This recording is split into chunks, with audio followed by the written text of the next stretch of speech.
Assalamualaikum warahmatullahi wabarakatuh.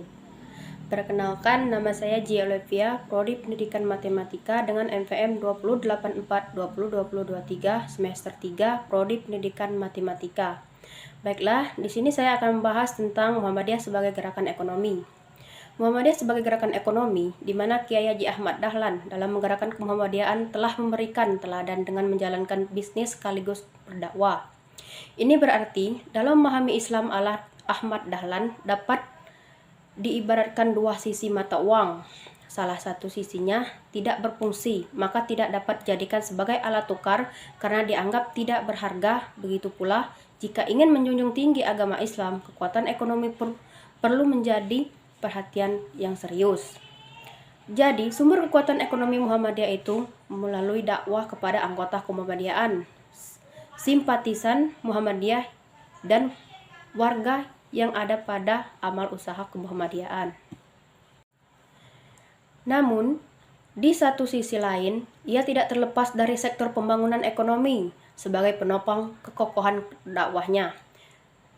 1. Sumber kekuatan ekonomi Muhammadiyah, di mana Perserikatan Muhammadiyah sebagai organisasi sosial keagamaan didirikan oleh Kiai Ahmad Dahlan karena punya sumber daya yang andal, yaitu keimanan, pengetahuan, dan ekonomi.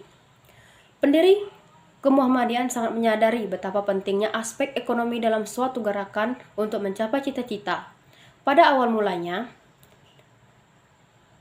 berdirinya kemuhammadiyaan, sumber kekuatan dakwahnya didukung oleh para pelaku ekonomi yang memiliki pengetahuan, sekaligus disinari dengan keimanan, sehingga mampu menyebar nilai-nilai keislaman ke berbagai daerah di Indonesia yang mayoritas masyarakatnya sama sekali belum mengenal apa sesungguhnya kemuhammadiyaan itu.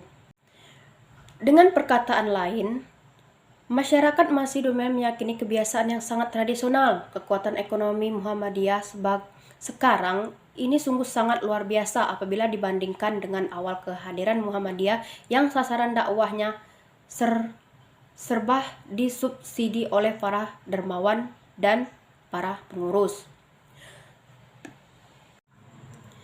Jadi, sumber kekuatan ekonomi Muhammadiyah dari Sabang sampai Merauke sungguh menjanjikan, sebab berbagai hal telah dimiliki seperti jumlah anggota dan simpatisan serta relasinya.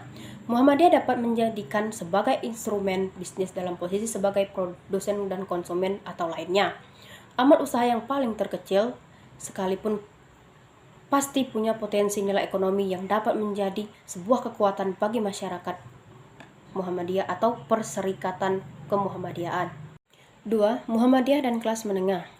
Dalam suatu pergerakan dapat eksis melintas zaman karena didasari dengan nilai keimanan dan rasionalitas yang dimiliki oleh pendiri dan generasi selanjutnya.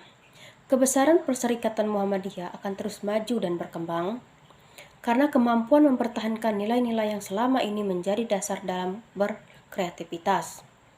Kiai Haji Ahmad Dahlan telah memberi contoh dalam mengembangkan Muhammadiyah, yaitu tidak dendam, tidak marah, dan tidak sakit hati jika dicelah dan dikritik. Pesan ini bukanlah hal mudah melekat pada setiap manusia, khususnya bagi warga Muhammadiyah. Kalau bukan didorong oleh nilai-nilai keislaman tersebut, sifat tidak dendam muncul karena orang memiliki nilai keimanan dan pertimbangan rasional. Suatu pergerakan tidak mampu bertahan lama karena pendukungnya mudah tersinggung, mudah putus asa. Pada akhirnya mereka mengundurkan diri dan mengambil sikap keluar dari perkumpulan, bahkan kembali mencelah dan mengkritik. 3. Pasang surut gerakan ekonomi Muhammadiyah. Dalam kemuhammadiyaan memiliki peluang ekonomi yang sangat potensial sekiranya mampu mengelola dengan baik. Sebagai yang pernah dicontohkan oleh Kiai Haji Ahmad Dahlan, yaitu berdakwah sambil berbisnis. Kebiasaan beliau dalam menjalankan bisnisnya karena beliau memiliki sifat kenabian, yaitu mengikuti perilaku Rasulullah SAW yang mendapat kepercayaan untuk menjual barang dan dari pemilik modal yang besar dengan sifat kejujuran yang dibarengi dengan skill dalam transaksi jual beli.